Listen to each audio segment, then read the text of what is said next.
To some people, what's behind me might look like a massive pile of junk, when in fact, to the right person, it's extremely valuable. Today, my new electric Hummer will be donating all of his guts to someone who can use them. Whisper is an organ donor, and he will be towing his guts out of this garage all by himself.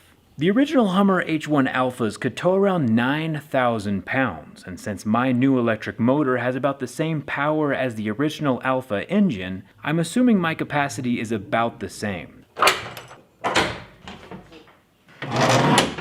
The main thing I'm worried about during this towing adventure is the cooling system, since it is installed but not quite dialed in yet. Luckily, we can keep tabs on all the electronics with today's sponsor, HP, and the new Dragonfly Pro. I can plug HP's new laptop directly into my EV Humvee and get immediate real-time data. When I have a complex electric vehicle conversion with a million variables that can go wrong at any time, it's helpful to have a laptop that just works and doesn't contribute to the chaos. HP has 24/7 live customer support with a real person whenever you need it, day or night, and a convenient customer service button built right into the laptop.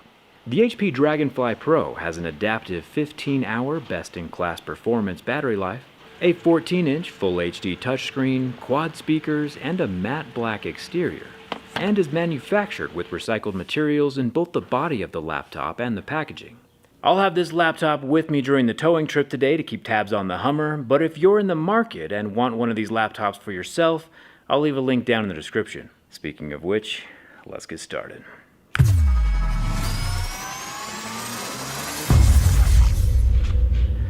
The military uses something called a rigid-mounted pintle hitch, also super common for industrial and agricultural towing, and it looks a little something like this.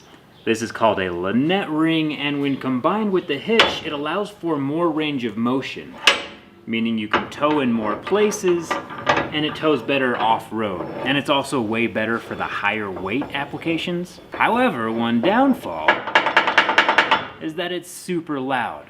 Civilian ball hitches are quite a bit more quieter and quite a bit more common. However, an apocalypse vehicle is more useful if it has both.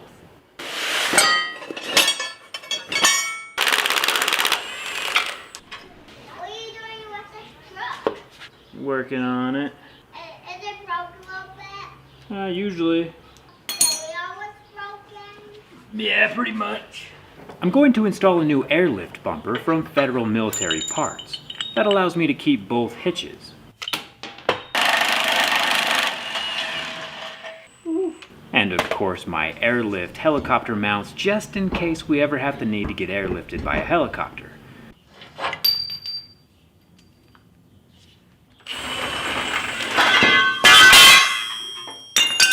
You never know when you might need it.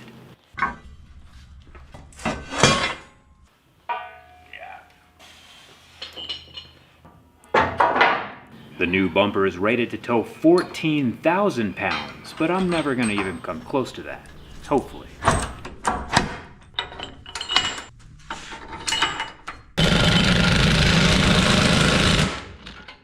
Now with the new bumper and hitch in place, we are ready to get rid of that.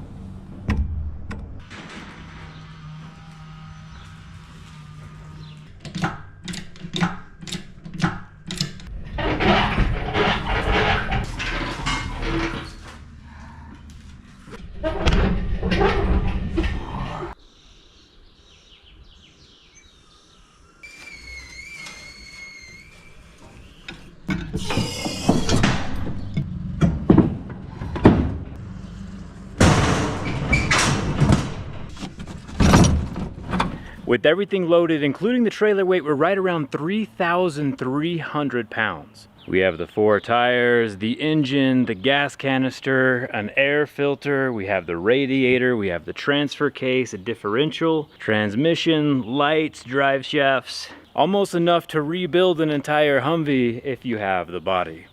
This body, though, is in use.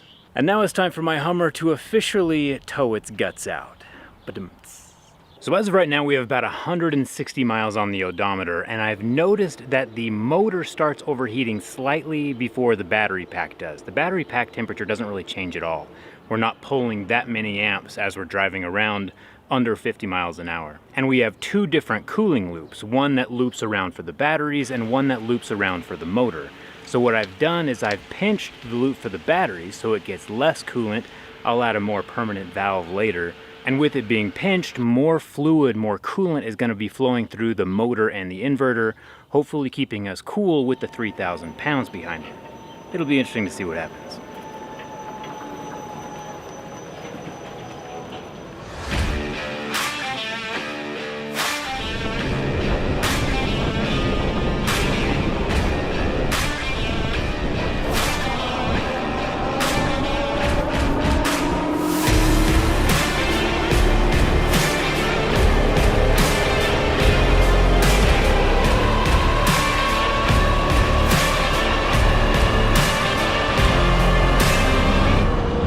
As power goes, it's definitely not as strong as, say, my Rivian or any other electric vehicle that I've towed with, but at the same time it's got quite a bit of juice.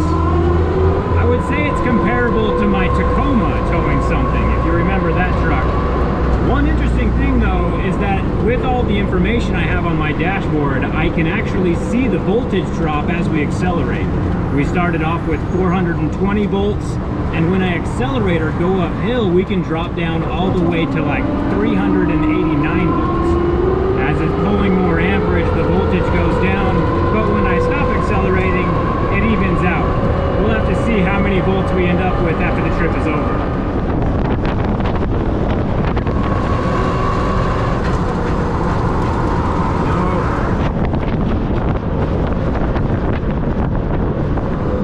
About 10 miles into the trip, my low voltage system completely cut out. Apparently my 12-volt battery died.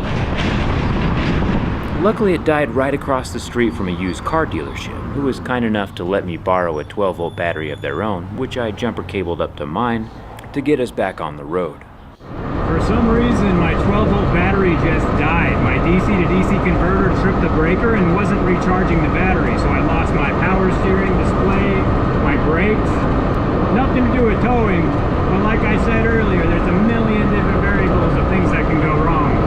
Gotta figure out why that DC to DC tripped. I think what the problem is that the 40 amp breaker I have is too undersized for what the DC to DC converter can output. So if the battery dips too low, the DC to DC tries charging it too much, tripping the breaker. That was it right there, the trip. So if I install a larger capacity breaker, all our problems should be solved. It's a $15 fix. Looks like we went about 28 miles and dropped about 27 volts on the battery pack, which is interesting.